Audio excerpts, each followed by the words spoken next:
Tu te retrouves comme une petite vieille, et puis t'as tout le temps mal partout, même aux muscles, là, je t'ai dit, t'as des courbatures, mais en plus, tu te rends compte, tu perds ta force. T'arrives plus à ouvrir des bouteilles, c'est difficile. Les briquets avec sécurité, enfin. Ah bah tu peux pas. Ah, voilà, aussi, il y a un avantage à avoir une telle faiblesse musculaire, c'est que du coup, quand tu fais des progrès, tu t'en rends compte. Moi, par exemple, il y a 3 ans, j'ai fait un bras de fer avec ma fille qui avait 9 ans. Bon, bah, je me suis fait éclater. Bon, alors là, ça te permet de mesurer, tu te dis quand même, ouais, ça, il y a des dégâts. Mais quand l'année d'après, tu bats de justesse, mais tu bats quand même ton gamin de 13 ans, un garçon de 13 ans qui commence à, tu vois, un peu plus qu'une petite fille de 9 ans quand même. Voilà, tu te dis, bah voilà, j'ai progressé. Ouais. Ah oui, il y a un truc terrible aussi, c'est quand tout ça, ça t'arrive au moment de la quarantaine. Tu sais, la crise du milieu de vie, tout ça. Ce moment où tu es censé remettre en question ta vie en te disant, bon Dieu, c'est ça ma vie, du coup, est-ce que c'est bien ce que je voulais? Est-ce que j'ai bien pris la bonne direction, tout ça?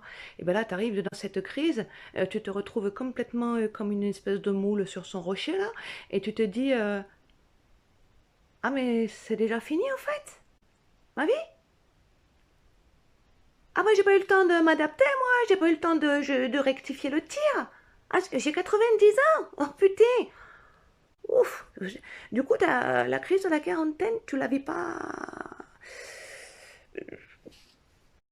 Moi, j'ai quand même envie de te dire, là, quand même, il faut que tu te rassures, hein, parce que être capable de multiplier les examens médicaux, parce que tu te sens te liquéfier, et d'entendre à chaque fois tout va bien, sans sombrer dans la folie, c'est quand même un signe de super santé mentale. Ah si, si, je te jure. Ah non, faut être solide. Hein. Oh, si, si, faut être solide. Surtout que tu as ton entourage qui dit la même chose que les médecins, en fait, parce qu'on leur dit, la maladie de Lyme chronique, ça n'existe pas. Ah, faut pas dire la maladie de Lyme, je t'ai pas dit.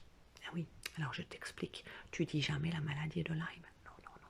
Si tu dis Lyme, ça ferme tout. Ça ferme les esprits, ça ferme les cœurs, ça ferme les cerveaux. Je sais pas, c'est un mot, ça ferme. Attention, surtout pas.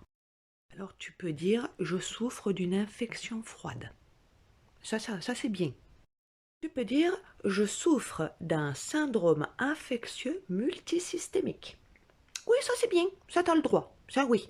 Mais pas Lyme. Ah non, attends, ça n'existe pas. Tu es barjot, tu es barjot. Quoi, ça existe dans les autres pays? Oui, bah ça existe dans les autres pays, mais pas en France. Si, pour les animaux. Oui, eh ben ça existe pour les animaux, mais pas pour les humains. Bah non, bah ça se saurait. Voilà. Bon, alors qu'est-ce que tu fais toi? Tu sais que ça se trouve chez les animaux mais pas chez les humains et tu sens bien que ça va pas trop. Alors tu vas en parler à ton veto à un moment. Parce que tu sais que les animaux, eux, ils ont des tests fiables. Mais pas toi, parce que tu es humain. Alors tu vas voir le veto, tu lui en parles discrètement. Alors là, c'est rigolo. Parce que d'un seul coup, tu vois ton veto qui rentre sa tête dans ses épaules comme ça. Il se fait tout petit. Puis il arrête pas de regarder autour de lui comme ça. Il n'y a personne, hein, vous êtes que deux dans la pièce. Mais il flippe le veto, il flippe. Il te dit, ah oui, je connais le problème. J'ai un collègue, il s'est soigné tout seul avec des traitements pour les chevaux. Je comprends votre situation, mais je peux rien faire. Alors tu le supplies, tu lui dis, ah mais gars, je suis en train de te crever là quand même. Alors il te dit, bon, allez, d'accord. Alors tu deviens, hein, moi en tout cas j'étais un gros chien nommé Gaspard qui avait 6 ans. Voilà, on a fait des examens comme ça. Et les autres médecins, eux, pendant ce temps, ceux qui s'occupent des humains, bah, ils te maintiennent que la Lyme chronique, ça n'existe pas. Ils te disent, oui, mais alors bon, quand même, il faudrait un petit peu prendre des mesures. Vous dites que vous avez de la température, bah, faites des relevés. Vous dites que vous avez, qu'est-ce qu'ils te demandent de faire? Je sais pas, la tension ou n'importe quoi, faut faire des relevés, faut prendre... Et puis, t'en as d'autres, au contraire, qui te disent, mais enfin, arrêtez de prendre votre tension, arrêtez de prendre votre température. En fait, quoi que tu fasses, tu fais pas bien. Et ça, c'est la règle, parce que de toute façon, tu es à moitié fou. Hein, voilà. Donc, quoi qu'il arrive, tu vas faire des conneries, ça va pas être bien. Ça, c'est une certitude.